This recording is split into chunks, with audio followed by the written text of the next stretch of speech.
Hey guys, thanks for tuning in to another Q&A video on ForgottenWeapons.com.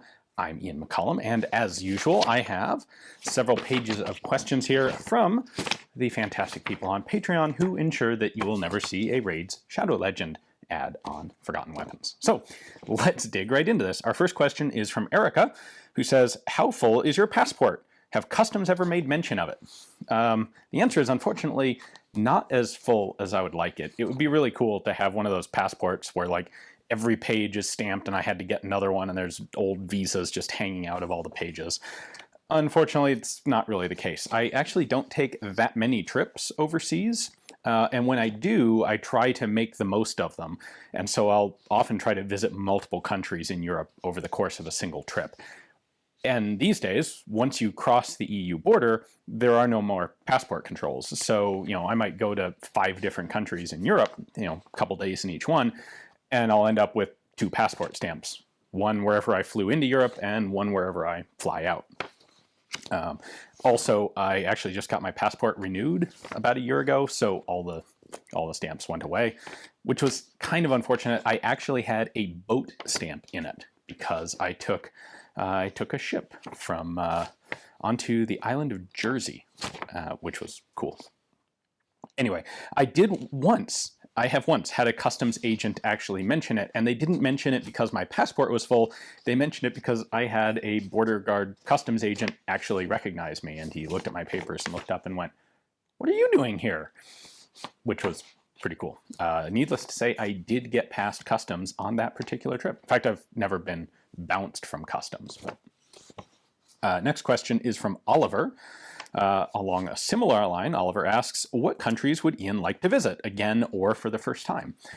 Well, there are a couple of countries that I plan to continue visiting on a regular basis. I really like France, obviously. I really like Finland. I have every intention of continuing to go to every Finnish brutality that I am able to make. And I would also like to continue visiting places like the UK. There are some, the Royal Armories in particular have a magnificent collection, and I would very much like to continue to work in the Royal Armories collection. Of course, that requires going to the UK. As for countries I have not been to, there are a couple, so there are some that are on my list. Well, I should say my list encompasses kind of like everywhere that I haven't been that has guns. So there are some places like Germany and Austria and Switzerland. Well, I've been to Switzerland, but Germany and Austria where it's really kind of obvious, like I need to go there. There's some really big, good factories, long history of arms making, some really good museums, and I just haven't had the chance to go yet. There are also a number of countries where I would really like to go and do like one, not complete, but as complete as I can get filming trip. And something like I was able to do in South Africa, where I spent a while in South Africa and was able to film not everything, but most of the stuff that I will only ever find in South Africa. So a couple of the countries, 2 of the countries in particular that really come to mind for that are Australia, where I'd love to visit Lithgow and cover the development of the Owen, the Osten, the Ostire, and all of, some of the other domestic Australian, and while I'm there, also New Zealand firearms. I think that could be a really good trip and cover a lot of good material. I'd like to do the same thing for Israel. Israel has a relatively short modern history, and being able to get there and cover development of, in particular, the Uzi and the Galil, and some of the developmental firearms that were tested alongside those and rejected, I think that would be a potentially really good filming trip. So Australia and Israel are both pretty high on my list for countries I have not been to before that are like one-shot sort of deals. And then much of the rest of Central Europe with a lot of stuff. I'd like to go to Russia, of course. Russia has some visa issues and some diplomatic issues right now. The one that I think a lot of people might ask about is Japan. Unfortunately, as best I've been able to tell, there really aren't any firearms left in Japan or any museums or collections of any significant note. The Japanese these days just do not have a firearms ownership culture. And if you want to study historical Japanese firearms, the best place you can do it is actually right here in the United States. Jerry asks, how long had you practiced with the FRF2 before Desert Brutality?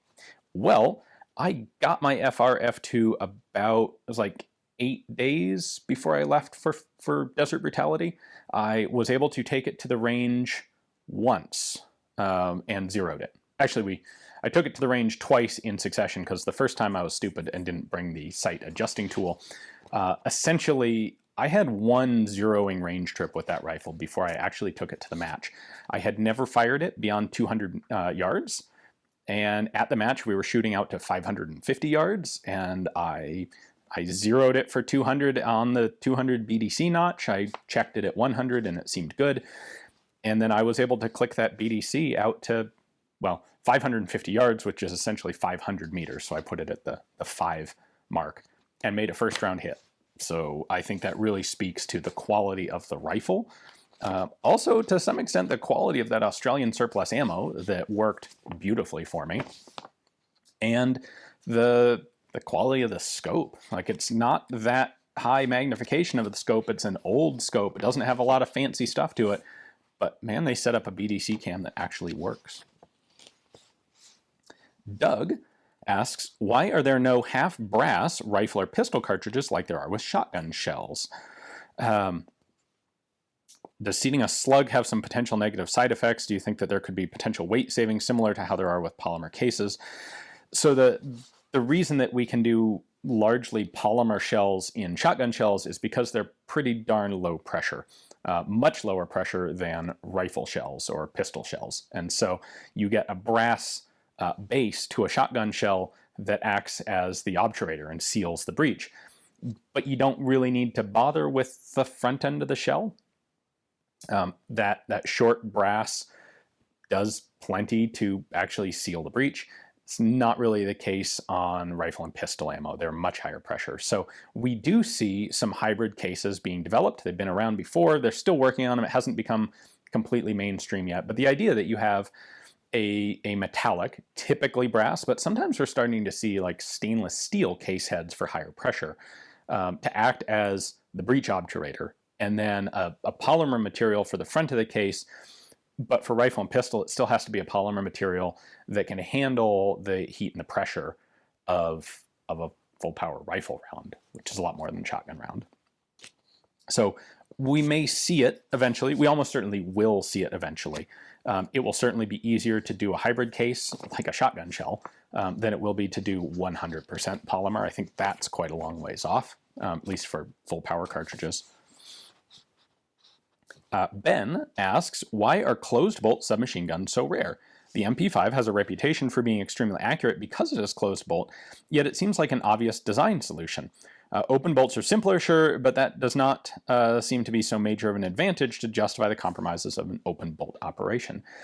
I think it's a matter of what people are looking for in submachine guns. It is rare that a submachine gun is intended to be a very precise, very accurate firearm. They're intended to be burst firing, close combat, assault type firearms. That's how they are typically used in the military. I think part of the reason that we see the MP5 get so much law enforcement adoption and use is because it does stand out a bit from all of the other, well, not all, but most of the other submachine guns out there in allowing that very accurate, first semi-auto shot where the bolt doesn't slam closed while you're trying to hold the thing on target, which kind of makes it a really good choice for police forces over all of the military pattern submachine guns out there. Now, MP5 was as much a military pattern gun as anything else, but in general, what people are looking for with submachine guns is very cheap and burst firing. It's about volume of fire. Controlling recoil and volume of fire. And so an open bolt, a very simple open bolt blowback gun, tends to do both of those things very well. It is definitely significantly cheaper than having a closed bolt system. You can just have the firing pin fixed right into the breech face, the bolt face. Saves a lot of money, a lot of parts. And that's most of the time what submachine guns are being designed for. Their other uses tend to be more incidental. Drew asks, why don't we see hexagon barrels anymore on less expensive firearms? Yeah, it used to be, 1800s used to be. The lower end firearms had octagonal barrels and the expensive stuff had a round barrel. Or sometimes if you wanted it a little expensive but couldn't afford the whole thing, you go half round, half octagon. The reason we don't do that anymore is because steel today is readily purchased in bar stock or in round stock, where the barrel profile's already round, and so you don't really have to do anything special to it to turn to, well, other than boring it and rifling it, it's already round. It used to be you would get your steel in square stock bars, and so making it octagonal was sort of the easy compromise way to get the barrel lighter. You know, you don't need a full square profile barrel. You could get it lighter without a ton of machining work by just cutting it octagonal. If you wanted it round, well, that took a lot more time on a lathe to actually do. So today we don't have that because we're not stuck with getting square profile barrel material. Mike says, I just realized you have videos on Amazon. Will you be adding any more on there? No, I will not be, unfortunately. We started putting videos on Amazon a couple years ago, and at the time, well, everything on Amazon is largely because of a partner I teamed up with to do that, a guy who had a lot of experience with Amazon doing other material there. And Amazon had this really cool setup where they would pay you for watch time for Amazon Prime members, or you could put a video on there and charge for it. And we weren't really so much interested in charging per view of the video because everything that's on Amazon is a compilation of material that's already on YouTube. But there was a significant market of folks who were interested in watching longer form compilations on Amazon. And so we put them up there, and if those people were Amazon Prime members, they could watch it for free, and we actually got a little bit of income from it. Well, unfortunately, Amazon has changed their priorities since, and they're not really so much interested in that type of content anymore. They dropped the pay rates way down, and basically the partner that I worked with for this, it's no longer worth his time to go through and do compilations and do the upload and everything associated with putting that material on Amazon for the very little that it actually brings in on the back end. So it was cool. We got every once in a while I'll hear from someone who discovered Forgotten Weapons through Amazon, and that's neat. But it doesn't make sense as a platform at this point, unfortunately. Dr. B says, currently, what is the most affordable or most available full auto weapon available? Something that someone who isn't a millionaire could actually hope to save up for and buy. There are a couple basic platforms. This hasn't actually changed in a while. The prices on everything have gone up, but the affordable guns from the past are still kind of the affordable ones today. If you're looking at historical guns, you're going to be looking at Shoshaws, although there aren't as many Shoshaws around anymore as there used to be. There never were a ton, but they didn't attract any real interest. People have started to get some interest in them, and so a lot of them have been bought up. The other most common historical military machine guns that are available on the market are Japanese Nambus, especially Type 99s, and 0815 Maxim guns. Now, those are still relatively expensive. The Maxims are probably going to be about your cheapest option for a fairly common gun because there are a lot of them on the registry. They are bulky and heavy and kind of a pain to actually shoot with the water packing and just the weight of the gun. And they're belt-fed. And a lot of the belt-fed heavy machine guns have come down in price from where they were maybe 20 years ago because the cost of ammunition has gone back up. When you could buy surplus 8mm Mauser for a couple pennies a round, which that was totally a thing, a lot of people were really interested in those belt-fed heavies, and they'd have a great time taking 1,000 or 2,000 rounds out to the range for an hour or two and blasting it all up. Well, now it's 40 or 50 cents a round for that ammunition. There's not quite so much interest in that amount of just blasting ammo through those guns, and so there's less demand for the guns in general, and that has led to the 0815 being one of the more affordable historical guns out there. Now, on the other side, we have the civilian market guns, the commercial machine guns, and for a long time, and still today, the cheap option there has been some flavor of what's colloquially called the MAC-10. Usually the affordable ones are actually going to be made by RPB or Cobra. They are essentially copies of the Mac M10 and M11 and M11A1. Now, those have also come up a bit in value because they were so common and so readily available that there were a number of companies out there who made conversion uppers for them so that you could do more interesting, useful things with them than just have a one-handed machine pistol that was kind of useless. Lage in particular, Lage Manufacturing out of Phoenix, has a fantastic assortment of conversion uppers for the Mac style machine guns. So that's brought those prices up, but they're still under 10 grand. I would say these days there is virtually nothing that in the machine gun realm that can be purchased for anything less than 5 grand is really an anomaly. Most of the machine guns are going to be starting at $7,000 probably and going up from there. $7,000 to $10,000 is, and I hate to have to put it this way, that's what I'd consider the affordable machine guns these days. That's about the best you're going to be able to do. And in that, you might be able to find like a ricing. Be aware of ricing magazines can be rather difficult to get. There are reproductions out there, but they're not always all that great. So, yeah, ricing Shosha's 0815, maybe. 0815 is all, well, it's less desirable in many ways. It's also a more impressive, German army. Like there are a lot of things going for it as well that pump its demand up a bit. So, or Ingram's M10, M11, M11A1. And I'll tell you, with the Lage uppers, those are really excellent guns. They're a lot of fun. If you're willing to up the price, up your budget a little bit, I would highly recommend the Stempel guns. I think being transferable tubes, being still available in stock, I think there is a lot of, those are going to go up in value. And there's a lot of stuff you can do with them because they are so modular and interchangeable and designed to preserve the tube. Some of these other guns, especially like the Ingram pattern guns, they're cheaply made. They're not indestructible guns, and things go wrong over time and they have to be repaired.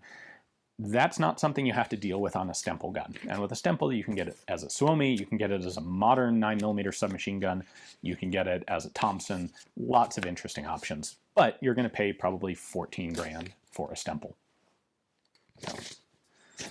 All right, next question is from Charlie. He says, I know the FN49 was available in several calibers. I have a Venezuelan contract 7mm myself. Which of those do you feel suits the action best as a shooter? I would agree with 7mm, actually. I think that rifle is, it's from this late era of the battle rifles, and I think those cartridges were generally overpowered for a rifle round. Made sense, perhaps, to equip your rifles and your military machine guns with the same cartridge, and so, okay, you've got a soldier who's got a cartridge that's really more powerful than his rifle needs. Fine, there's a reason for it. Well, today's recreational shooter collector, you're not worried about ammo compatibility between your FN49 and your Browning machine guns, for example. So I would say get the lightest, softest shooting cartridge available, and that would be 7mm for the FN49. The other option, the other cool one out there is the Argentine Navy FN49s, which were originally purchased as the same sort of standard 10-round fixed magazine as all the others, but the Argentine Navy converted them to use their own proprietary 20-round box magazines, and they converted them to 7.62 NATO. So if you're looking for something that may have some ammo commonality with other guns you already own, and you want a 20-round capacity for it, well, the Argentine Navy guns are your one option for that. They're the only country that did a detachable magazine conversion to the FN49. As a result, of course, they're expensive and they're a bit rarer, but they are out there and they're a cool option. Christopher says, Evil Santa is supplying Elbonia with 1970s sniper rifles. What are the Elbonians finding under their Christmas trees? That's kind of an easy one to me. I'll go back and say, of course, the concept with Elbonia from the first time that we started taking questions of this nature was you are a treasonous arms officer for the nation of Elbonia, secretly trying to hinder the country, but you have to provide them things that you can convince them are actually good. So when it comes to sniper rifles, what can we make a good case for? What can we make sound good that actually is going to cause a lot of problems? And to me, the most obvious answer to that is nicely bedded M14s. If you wanted to try to make a case for M1C or M1D snipers, that would be even worse. But by the 1970s, it's probably going to be hard to do that. The M14 is a rifle that looks fantastic. It's a great looking gun. And it has, the thing about the M14 is it has the potential to be very accurate if it's well made. And you could definitely pull this off best if you did some trials and demonstrations for the Elbonian Sniper Corps, where you had a really well put together, well-tuned M14, which will shoot really well. The problem is, in order to make it do that, it has to be all bedded just right. Well, what you do is you give them M14 snipers and a whole big pile of proper good cleaning manuals so that they know exactly how to take the stocks off, because once they take the stock off to clean it, they are screwing up the bedding and they're going to lose a lot of their accuracy if their armorers don't know how to redo all that bedding and if they don't go to the effort of redoing all that bedding. This is some of the reason that M14s were never particularly successful sniper rifles for the US. They will work great if you understand all of the maintenance work that has to go into keeping them super accurate, but most people don't. And it'd be really easy to provide them to the Elbonian Sniper Corps with manuals for cleaning, but no manuals for how to rebed the things. And they'll work great until they take them apart. So I think actually that fits the Elbonian perspective very well there.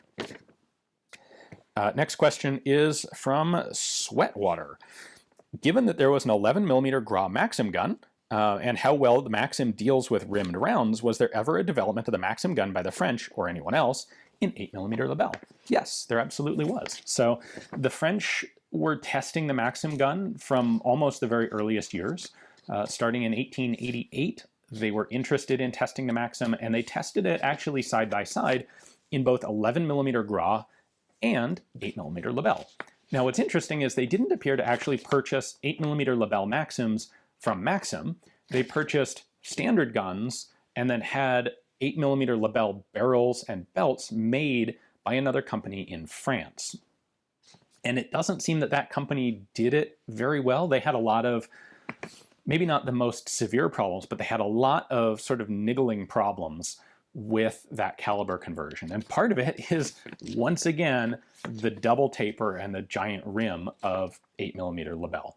Yes, the Maxim gun is pretty well set up to work with rimmed cartridges, but the 8 Lebel was almost a step too far even for the Maxim gun. They eventually got it working, but it took a lot of time. It took a very proprietary sort of belt to properly hold all the cartridges, lots of spacers to keep everything lined up and that sort of thing. Ultimately, what would happen is that the French army decided to go with the Hotchkiss. And in large part, they wanted the Hotchkiss because they didn't want the water-cooled system. There were, in fact, there was interest on the French side in having a Maxim gun, or a Vickers gun, without the water jacket. They wanted an air-cooled jacket on it. And I think there's pretty good suspicion. I haven't seen any actual documents, but it makes a lot of sense to me that part of the reason for this is that the French were heavily involved in North African colonies at the time. And there's not a lot of just water readily available everywhere in North Africa. And so if you've got troops out patrolling literally the Sahara, if you can avoid having to supply them extra water just to keep their machine guns running and give them an air-cooled gun instead, that makes more sense for that particular time and place and force. So the French would end up adopting the Hotchkiss guns in the guise of some state-built ones like the Puteaux and the Saint-Étienne. But they did test Maxims in 8mm Lebel. Panzermeister says, with your upcoming book and your related discussion videos, you've given us lots of background on the Chinese mystery pistols. However, the Ethiopian Oddities that you feature are still a mystery to me. Can you provide some more information on why there are so many seemingly one-off converted hybrid rifles? And do these are these just exceptions trying to match more standard Ethiopian patterns? And why do they never have rear sights?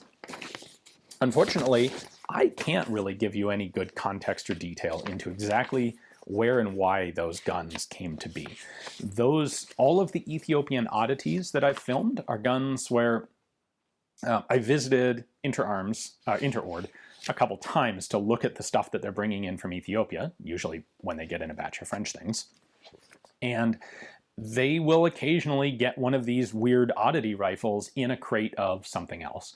And usually it's because the guys packing the crate, they're not weapons experts, and they'll throw in stuff that pretty much fits the mold. The last time I was there, we opened one crate expecting it to be Gras rifles, and it turned out to be half Gras and half Beaumonts. So anyway, when the guys at Interord find these weird one-offs, they pull them out and set them aside. They're not selling any of those guns because, frankly, they're all basically horrifically unsafe looking. So they set them aside, and when I was there, I found that stash of guns, and I thought, man, these are all really interesting stuff that is well worth filming. So, to get back to the question, I have no idea where they came from. All I know is that they ended up in that Ethiopian depot that Interord is getting guns out of. Whether they were done by, I can't imagine they were done by an official, like a large-scale military armory, whether they were done by a small armorer shop somewhere out in one of the provinces, by an independent individual. For all I know, these could be guns that were seized by the government at one time or another from a criminal, from some group of proto-rebels at some point. That's all that a group like that or an individual like that can come up with, and the government takes it and throws it in the armory. That's certainly possible.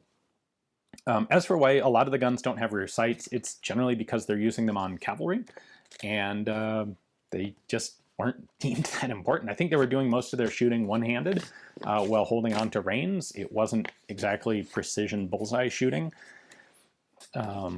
Rear sights can have a tendency to snag on rifle scabbards when you're trying to drop the thing into a scabbard. That may have also been part of it. But it's definitely a very common thing to see the rear sights gone, and it's not accidental.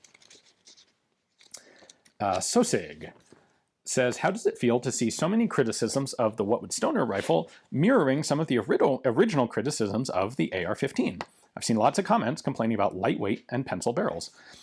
I mean, on one side, it's nice. It means if people are saying the same thing about the WWSD that they did about the M16A1, then it means we did it right. The whole point of this project was, by the way, not to try and figure out what Stoner would have done next.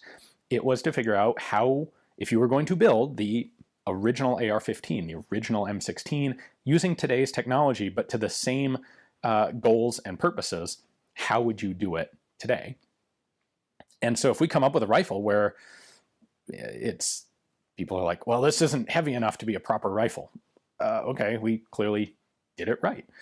One of the most interesting things that I heard from was Henry Chan, who was talking to me after he did his video. And he said, you know, I opened the box and I pulled this thing out, and my immediate gut reaction was like, it kind of feels toy-like. Like, oh, this doesn't feel legit or real because it's so light. And we both recognize that this is where that original proto-meme, I suppose, about the M16 being made by Mattel comes from. Because if you were a guy carrying around an M14 rifle, and then the government comes and issues you an original 6-pound M16A1, you pick it up and you're like, this isn't even real. Like, this is a toy. This is clearly a fake toy. It must be made by Mattel. And it really gave me some better insight into where that comment came from, because I get it. You can viscerally feel it. What you have to do then is look at it and go, well, okay, why is it light? It turns out light is the point, and it's not so simple to make a light rifle without sacrificing things like durability and reliability. And I think we did a very good job of that. Consistently, everybody who has put that rifle in their hands has recognized its capabilities. It's one thing to talk about it online, and it's difficult to convey the balance and the weight. And it's not just the weight. You can put the thing on a scale and write down the weight, and people can mentally go, okay, it weighs blah. But understanding the balance really does require actually putting one in the hand. And that's, I think, one of those places where it really shines, and where similar rifles, but not quite built the same way, don't quite have that special sauce to them. Anyway, moving on, the Big Red says, if the French had the time they wanted to design a rifle for best use of smokeless powder instead of being rushed through with a Lebel, what do you think they would have made? It's hard to say for sure. Not much records survive of what the project would have been because it never really had a chance to get started. We know that one of the actions they were looking at was the Lee action, and to my mind, that probably would have been the best one for them to go with. I think we can see both the Mauser and the Lee survived as basically the longest lived of the bolt-action combat rifles. And for good reason. They're both very good designs. I think the Lee, something based on the Lee could have had the best potential for them. Using a detachable magazine, I think makes a lot of sense, especially if they were able to put in the time to get a good, basically untapered rimless cartridge instead of that 8mm Lebel monstrosity they ended up with.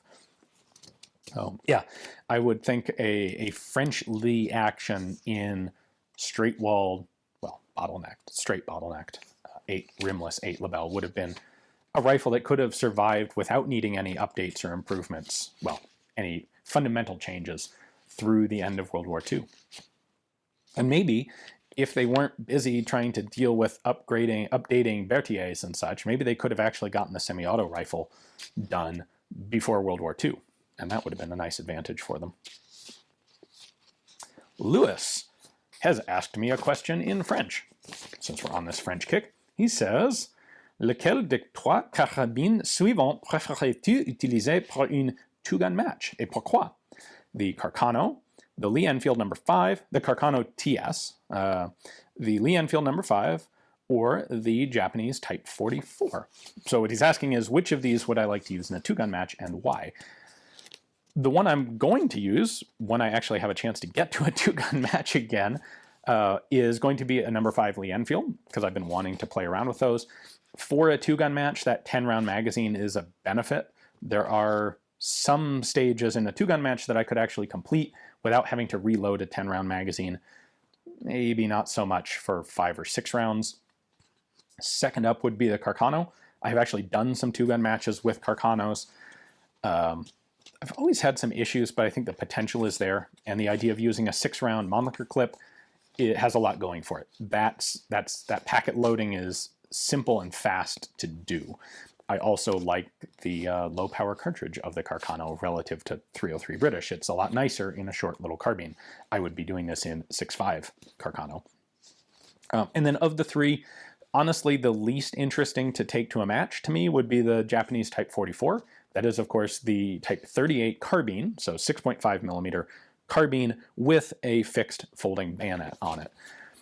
And the thing is, it doesn't really have anything in particular going for it. It's an interesting gun historically. I like the bayonets. The bayonet is irrelevant in terms of a two-gun match. It has a 5-round magazine. It has stripper clips. If I'm going to shoot something in a match and know that it's going to be that much of a handicap for me, I'd like to at least have a larger capacity magazine to start with, or be able to reload it faster like a Mannlicher clip. So I might at some point do a Japanese rifle at a two-gun match, but it won't be my top priority.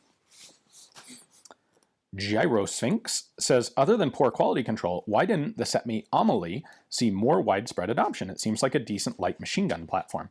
The AMELI is essentially a miniature roller-locked 5.56 squad automatic weapon. The Spanish adopted it. On paper, it looks awesome. It is basically a mini MG42, firing 5.56. It's short, it's light, seems cool. I've never actually gotten my hands on one yet. I've seen one or two, haven't gotten to take one apart, never gotten to shoot one. Everything that I have read and heard firsthand about them is that they lack in durability and reliability. In particular, they tend to break parts. And that's certainly enough to cause a military force to go on that plan. So I think it's quality control, and it's also just not a sufficiently durable action, which is something you don't typically see on paper in the stats or in a short demo sort of firing. Tim asks, what's a gun that you've been trying to find for a video for ages but haven't managed to source? there are a lot of guns that I would like to find and like to video, but most of them are not things that I'm trying to go out of my way to get. They're things where when I find this, when I have access to this, I'm definitely going to grab one of those, even if I have, if I have 10 guns to choose from and I only have the time to film 3, well, I'll definitely get that. There's a lot of that stuff. One of the things that I need to caveat this with is it's generally not feasible for me to make a trip specifically for one gun. So the AMELI, for example, high on my list. I would very much like to film one, but if there is an AMELI somewhere, I can't go travel to it just to film that and then come home. Because of the volume of footage that I do on Forgotten Weapons, I have to go film 4, 5 videos a day, sometimes more, on a trip, so that I have enough material filmed that I can come back, spend the time editing it, and have time to do everything else. If I take essentially 3 days to go film one gun, the math doesn't work out.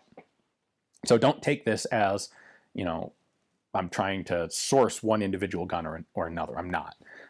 With one exception, although it's still not an exception in that I'm not willing to take one specific trip just to film this, but I really hope to find one somewhere, and I just haven't been able to find where I could even run into one. I think there's got to be one somewhere in Germany or Austria, but that is a Kalthoff repeater.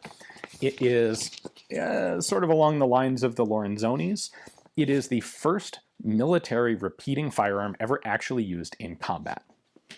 And the reason that I want to find one of these things badly is many, many years ago now, I had the chance to take a trip to Denmark, and my host and I went to the site of that first battle where the Kalthoff became the first repeating rifle used in military combat. This was the Battle of Storm Bridge, which is now in the middle of Copenhagen. And we filmed half of a video. We didn't have a Kalthoff, but we figured we'll talk about the Kalthoff, and then we'll come to the Storm Bridge, and from on the bridge over, well, it's not the same bridge, but it's a bridge over the same canal in the same spot, described how these guns were used and why they were used in combat. And I've still got that footage from Copenhagen sitting on my computer waiting to find a Kalthoff repeater so that I can actually show you what the gun is.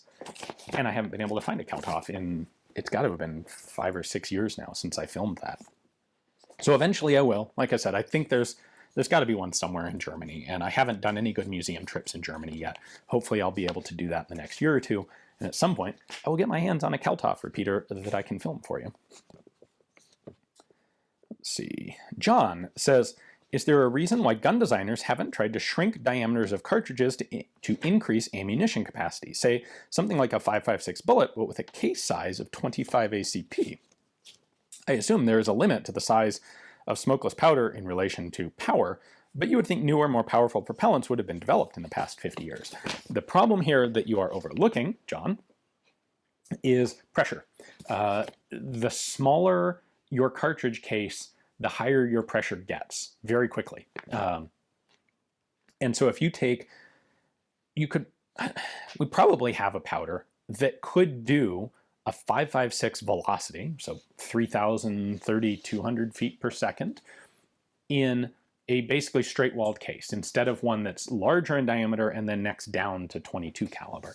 However, when you do that, you're detonating that powder in a much smaller volume, which means much higher initial pressure. And that makes everything else in the gun harder. You have problems with gas port pressures, you have problems with bolt velocities, you have problems with simply locking lugs and the strain that is put on locking lugs by that initial very high pressure. By having a larger cartridge case, you essentially allow that pressure to diffuse a bit, actually substantially, before it slams into the bullet on one side and the breech face on the other side and tries to blow the locking lugs off the gun. So that's something that you see the military experimenting with right now, higher pressure cartridges. And what you see is that it can substantially reduce the service life of the guns. And for some special forces units, that's a trade-off that they're willing to make, but it's not necessarily one that a lot of other people are willing to make. And on the commercial market, there are some very real safety issues with that. Even just a few proof rounds can substantially shorten the length, the lifespan of a gun. Because what they will do is really move up the point at which you start having cracks develop in locking lugs or other components of the locking system. I can't quote that from anywhere, but I got it on very good, reliable grounds. So that's why. You have little tiny cartridges, you have extremely high pressures, and that causes lots of cascading issues in firearms design. Patrick says, some contemporary guns seem to be praised for contradictory reasons. The M3 grease gun was liked for its low rate of fire at the same time that the Papasha 41 was loved for its high rate of fire. While the best gun is the right one for the job, sometimes their justifications seemed a bit shoehorned in after the fact. He goes on with a little more explanation, but I think a big part of what's going on here is whether the gun was liked or not depends on what the people using it were used to, which means depends on what came before it, largely. And what we have with the grease gun is a gun that has limited magazine capacity. It superseded the Thompsons. The Thompsons originally had 20-round magazines, and they were able to up that to 30 for World War II. But the Thompson had a fairly high rate of fire, and a 20 or 30-round magazine emptied itself really quickly. And so I think what happens with the grease gun is the significantly lower rate of fire has the ultimate effect of allowing people to shoot longer. So like instead of shooting 4 or 5 round bursts, you're shooting 2 or 3 round bursts. And your magazine, the length of time you can actually be shooting at targets essentially doubles. And I think that's why the grease gun was liked. In addition, the way the Thompson is designed, it has like the bore offset, if we talk about it in that term, is huge. The Thompson, if you're not used to it, if you don't understand how to control it, will climb very quickly and very easily and very substantially. And I think that applies to a lot of military guys who are shooting Thompson guns. They get this reputation for climbing immediately upon firing. The grease gun, the lower rate of fire, it doesn't have a shoulder stock that immediately lifts the whole action of the gun way up above your shoulder. It's an easier gun to control. It may bounce around some, but it doesn't tend to climb. And I think between those two factors, the grease gun gets a reputation as being, oh, this is way more controllable and way more effective than the Thompson was. Doesn't hurt that it also weighs a lot less. On the opposite side, the Papasha is a gun that's equipped with 71-round drum magazines, and it doesn't have the offset that the Thompson does, and it's a lower powered cartridge. It's a gun with less recoil that doesn't tend to climb. And so on the Papasha, your high rate of fire allows you to have significantly controllable bursts of a bunch of cartridges. And there's also a very effective use case for that. The Suomi is the same way. I can fire 5 or 6 rounds. They don't move off target. And I've got tons of them in the magazine. And I can fire 6-round, I can fire more 6-round bursts with a Papasha than I can fire 3-round bursts, or not quite 2, but more than I can fire 3-round bursts with a grease gun. So again, it becomes a question of how long can I be shooting? How effective is this gun at just a very practical level in combat, where the typical person using it in combat isn't looking at it and trying to calculate muzzle rise angles and ballistics. They're looking at it as how long can I shoot at people and how well do I hit them?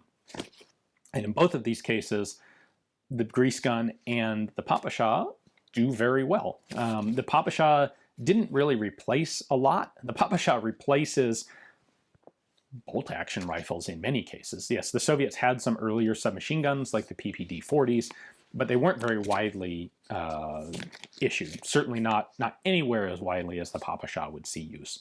And so for a lot of guys, the Papasha was their first submachine gun, and so they look at it as, well, my bolt-action rifle is bang, rack, rack, bang. This thing, boop, one trigger pull, and I've fired 5 rounds, and it's great. Lots of lead downrange and very effective.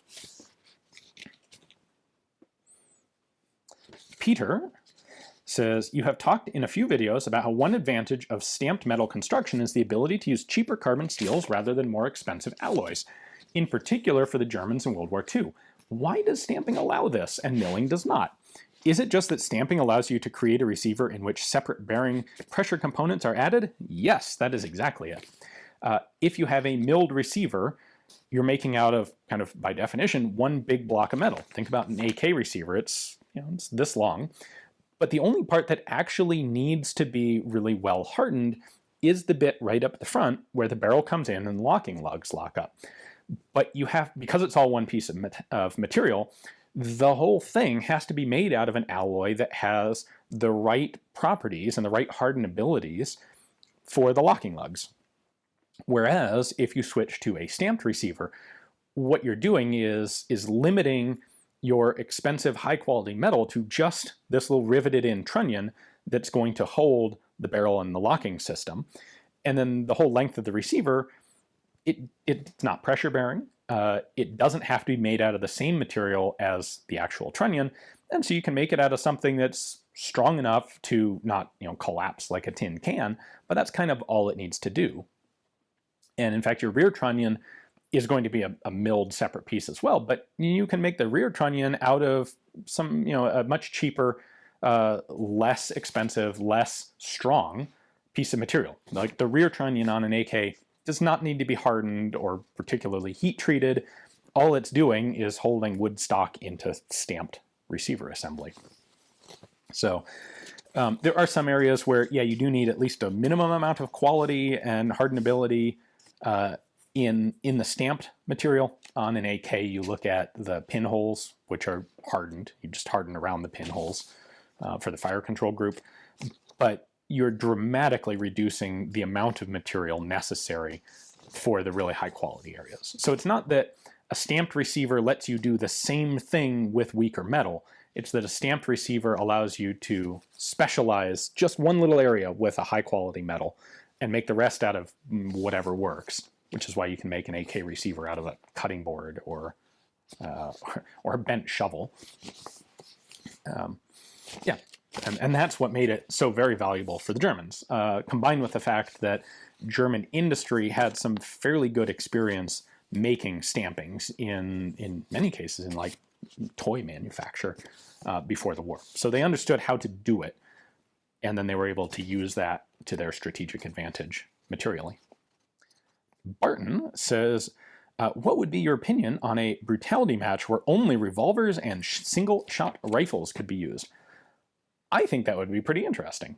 Honestly, personally, I prefer rifle-only matches to two-gun rifle and pistol matches.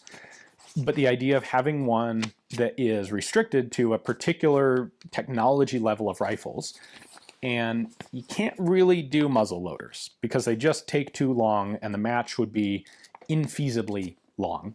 But anything with cartridges, the key is you have to design the stages around the limitations of those guns, which isn't that big a deal. Usually it just means fewer shots required in a given par time. But then you also have to limit the match itself to certain rifles like that. Because the problem is if you take a standard two-gun rifle stage and you have some guys shooting it with AR-15s and some guys shooting it with single-shot GRA rifles, it's not going to work. Either everyone with a GRA is going to time out a third of the way through the stage, or the guys with the ARs are going to make their 6 hits or whatever in about 15 seconds and find it really boring. I think if you wanted to do a match to use single-shot black powder military rifles, it could be a tremendous amount of fun, but it would have to be specific to those rifles only. And one of the problems you get is, as with machine guns often, there aren't that many people who actually want to do a match like that. You've got a big circle of people who want to shoot competitively and a big circle of people who have single-shot military rifles, and the Venn diagram overlap of those two is pretty small. It's difficult to obtain any significant quantity of ammunition for most of these things. Go buy a case of 11mm GRA or 11mm Beaumont or 10-4 Swiss or any of these 577 450. Any of these cartridges are just, you're paying $10 a round for boutique ammo. That isn't conducive to a competitive sort of environment. In fact, Chap and Othias are talking about this sort of thing for doing a series of like ballpark standardization mad minute drills with different designs of single shot rifle, and coming up with the ammunition to do it is part of the problem there. Imagine trying to set up an actual many member competitive match for that. It'd be difficult. So you could certainly do it. You can more easily do it with, say, World War II or World War I bolt action rifles. Again, the biggest trick is finding enough people who are interested and capable and have the guns to do it. Then your second trick is designing the stages around them, and that's pretty easy once you have the participants. Carl says, it's World War II and there is no Garand. Would you choose the Pedersen or the Johnson, and why? And that's actually a really interesting question to me. I waffled on this quite a bit. So part of me thinks the Johnson is really kind of the more proven, the more durable, reliable rifle. The Pedersen is definitely, without any question, the nicer rifle. If I was just going to have one of the two to shoot, it would definitely be a Pedersen. And I think I'm going to come down on the side of the Pedersen, because the Pedersen was competing very effectively with the Garand in all of the military trials, basically up to the point that the Army decided to go with 30-06. And Garand had already been experimenting with 30-06 versions of his rifle, sort of as a just in case, thinking that the Army might make this swap. Pedersen did not do that. And so probably the biggest single factor that got rid of, that led to Pedersen losing the trials was he didn't have a 30-06 rifle in hand. And there was going to be a lot of work involved in trying to retrofit the Pedersen design to 30-06. Well, if it's World War II and we have a Pedersen, I'm making the presumption that we have gone ahead and adopted it in 276 Pedersen, which is a much nicer cartridge. I've actually had a chance to shoot, well, I've had a chance to shoot both of these rifles. The Pedersen is far and away the more comfortable gun to shoot. I think it would be the more accurate gun. I think it's the faster gun to reload. The Johnson still uses a pair of 5-round stripper clips. The Pedersen has a 10-round end block clip, kind of like a Garand, that it's quick and it's easy. The gun is fairly well sealed. It is a more expensive gun, I expect, to manufacture because of the precision machining, the more precision machining required in its bolt mechanism. And I'm still a little bit dubious of the recoil operation of the Johnson in a shoulder rifle format. So given those two, I will take the Pedersen. I'm going out on a limb a little bit about its really poor condition reliability, but I think it could hold up well enough. And I think it's justified by all of the other advantages that the Pedersen has as a marksman's shooter's rifle over the Johnson 1941. So I have two questions here in a row because I found them slightly entertainingly relevant to each other. Old Man Winter asks, are there any other not real actions or locking mechanisms like the Blish lock in the Thompson? Which isn't actually necessary. You can take the Blish lock out of a Thompson and it works essentially identical to how it works with a Blish lock. Blish wasn't a thing, really. And then Jesse asked, has anyone tried to make an advanced primer ignition small arm? And some of you may see how these are connected.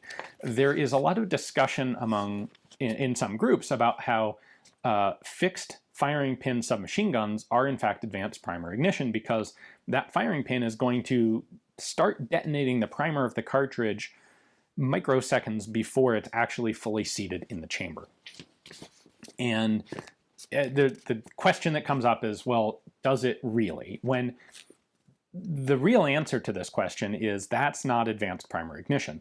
True advanced primer ignition is found with a rebated rim case where the bolt and the cartridge are actually inside the chamber and still traveling forward when they are detonated. And the best example of this is the 20mm Oerlikon. And so I see the relationship here where there aren't really, that I can think of, there aren't really any other actions that actions that were predicated on a fundamental principle of locking that turns out to be non-existent in the way that the Blish was. However, the closest thing to it is the idea of advanced primer ignition being a delaying mechanism in open bolt submachine guns, because I don't think it is. If it is, it's like the Blish lock where it is effective to such a minute degree that it doesn't actually matter. And I think this comes up mostly with people who aren't familiar with real examples of advanced primary ignition, which are far more dramatic than just the idea of a fixed firing pin on an open bolt subgun. Moving on, Derek says, have you ever looked into having someone 3D print magazines for guns where the magazines are incredibly hard to find, like your Type 96 or 30-06 Shosha? The answer is no. I've had lots of people offer, and I have declined for basically two reasons. One of them is I hate to ask someone to put in the development time to make something like that work, because I know I don't have the time available to fulfill my end of the bargain. So if someone wants to make a magazine for my ot6 Shosha, it's going to come down, this is very unlikely to be a person who actually has a 30-06 Shosha. So the deal is going to be something like, hey, I'd love to make some magazines. I'll make a couple and send them to you, and you let me know if they work. I don't have the time with all of my filming and travel and everything else to take a series of range trips to grab iteration A of this magazine, take it out to the range, try it out, and go, well, it doesn't, okay, first one, it doesn't work at all. Here's the problem, and send it back to them. And then they come back with iteration B, and I take it out to the range, and I go, well, okay, now it needs a little tweaking here, but it's better. And the problem is, and I hate to say this, I just don't have the time available to be able to do that end of the work. And the magazine cannot be made effectively without having that side of the trial and error and iterations done. And so I don't want to ask someone to do it when I know I can't fill my end of the bargain. The other reason is I don't own, the firearms that I own are mostly, with the exception generally of more modern stuff, they're not guns that I own for the sake of just going out and shooting a bunch. So I don't need a lot of magazines. I own these guns much more significantly as historical items. And so even if I don't have even one original magazine for the gun, unless it's something that I really want to shoot for a particular reason, I would rather wait and find an original magazine than get a modern 3D printed one, even if the 3D printed one works perfectly, because the 3D printed one will never be a historically correct magazine, and that's what I'm looking to have in my own collection. Moose Mamer says, which cartridge do you think is more likely to be dropped by major military forces of the future first, 9mm or 5.56? At first I was like, oh, it's another 9.556 question. And then I started thinking about it, and I realized that's actually kind of an interesting question. And I think my answer would be they will get rid of 5.56 before they get rid of 9mm. And the rationale that I have for that is the 5.56 is a much more important cartridge. 9mm it's a pistol cartridge. It's used in military sidearms, and that's about it today. Yeah, some submachine guns, but that's more police, security agencies, Secret Service, those kind of guys. The straight up US Army uses 9mm in pistols. And frankly, it doesn't really matter what they use in pistols. They could be using 8mm Nambu in their new SIG 320s, and it would work just fine. Like, name me an incident out there where an 8mm Nambu pistol, assuming it was reliable, would not have gotten the job done in a place where a 9mm pistol did. So there's no reason to get rid of 9mm. They've got a lot of the ammunition, they've got a lot of expertise in it, the guns are all set up for it. Why bother getting rid of it? You've got nothing effectively to gain. Even if there are people who will say, oh, well, they should go to 10mm because it's much bigger and obviously better. Well, it doesn't actually get the job done any better for the military than 9. Where 5.56, we have all of these questions about, well, what if we want a little more barrier penetration, or we want armor penetration? That's one of the bigger talking points these days. Or we want a heavier payload to be able to carry something incendiary, or a tracer, or extended range, or any number of things. There's lots of places where people want to be able to improve on 5.56. Now, I don't think that round is going to be replaced anytime soon, because I think it is actually a really good compromise for the role that it's in right now. But that will happen before, I predict, before the 9mm pistol cartridge gets replaced. All right, 3 more to go. Our next question is from Walker, who says, what would you say is the biggest single lesson an army could have learned from the First World War in terms of tactics, strategy, and arms development? Well, I don't think it's an arms development thing. I think this is a very big picture sort of question. Perhaps I'm not the best person to be answering it, but since you asked, I would say it is combined arms. It is the idea of coordinating the effect of artillery, armor, infantry, and air assets. It is something that started in World War I, and we see the early developments of combined arm tactics with things like walking barrages, where the artillery would coordinate a moving layer of fire with the infantry who advanced behind it. We see it with armor and infantry coordination sometimes when they're able to pull it off well. And we see the very beginning of aerial coordination with the other service arms. And a military that was really on the ball, and I think to a certain extent most of the large countries did recognize this, would see that in the future the way to truly control a battlefield is to be able to combine the best elements, the best capabilities of each of these different service branches. Now, this actually sort of is mirrored in a development that is much more specific to small arms, which is sort of the idea of fire teams, where, for example, the French, of course I'm going to use the French as an example, by the end of the war, and the British too, actually, had like a sort of strike teams that would involve men with rifles, men with grenades, men with light machine guns. For the French, you would have a situation where you would have a couple Shosha gunners set up to put suppressing fire on an enemy position.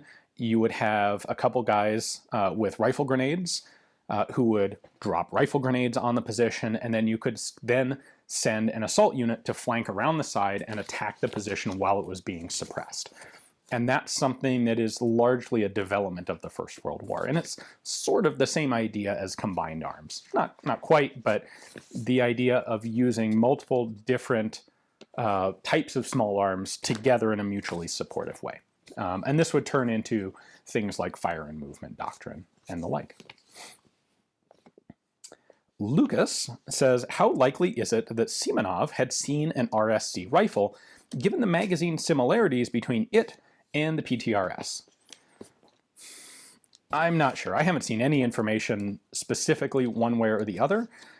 My suspicion, and the reason that I'm specifically answering this question, even though I don't really have a good answer for it, is Garand absolutely had seen the RSC. And there are a lot of elements of the RSC in the Garand. And I think it is much more likely that Simonov had, for sure, seen a Garand. And so some of the elements that Lucas here is associating with the RSC may have been elements that were associated with the Garand in turn, because there are very significant similarities between the RSC and the Garand. So that's my suspicion. Simonov must have seen a Garand. He might have also seen an RSC. But I don't think he had to have seen an RSC to have gotten some of the mechanistic ideas that went into the PTRS. And our last question is from Jordan, who says, Santa has gifted you a lifetime supply of any one cartridge ever produced. What cartridge do you pick, and what firearm or arms do you plan to shoot with your limitless supply? I thought about this a bit. My initial thoughts were, 9 or 5.56, because they're the most common, and I can, I've got a lot of stuff if I can shoot 9 or 5.56. But then I kept thinking about it and figured, you know what, actually, 7.62 NATO, because the thing that I don't shoot very much because of ammunition is machine guns. If I had an unlimited supply of 7.62 NATO, well, that opens up a lot of doors for machine guns, and especially many of the historical machine guns that are things that I don't really go out of my way to get today. But man, if I had the magic unending box of ammo, things could be different. So the Nambu, the 99 Nambu, there are plenty of conversions out there to run it in 7.62 NATO. All of like the Maxim and Vickers guns, those can be converted to 7.62 NATO. I've seen people convert Hotchkiss guns to 7.62 NATO. There are, of course, a lot of guns out there that are in 7.62 NATO, and you're also looking at, for example, all of the old NATO conversion stuff, a lot of the Israeli stuff. The Israelis ran the FND in 7.62 NATO, so that's a gun that's out there. Bren guns in 7.62 NATO. I would love to spend a lot of time shooting machine guns and getting the practice on full auto, like how to best utilize a fully automatic firearm, especially a light machine gun or a squad automatic weapon. And having an unending box of 7.62 NATO is probably the most convenient single way to be able to do that, because I can get modern guns and historical guns that can both use it. So that has been Q&A number 56, if you would believe it. Been doing these for quite some time now. If you like these, you can thank the awesome folks at Patreon who make these possible. If you would like to get your own question into a future Q&A, I do get way more questions, about 10 times as many questions as I can answer in a single Q&A, but the question process is open to Patreon members. So check us out on patreon.com, and thank you all for your support. Thanks for watching.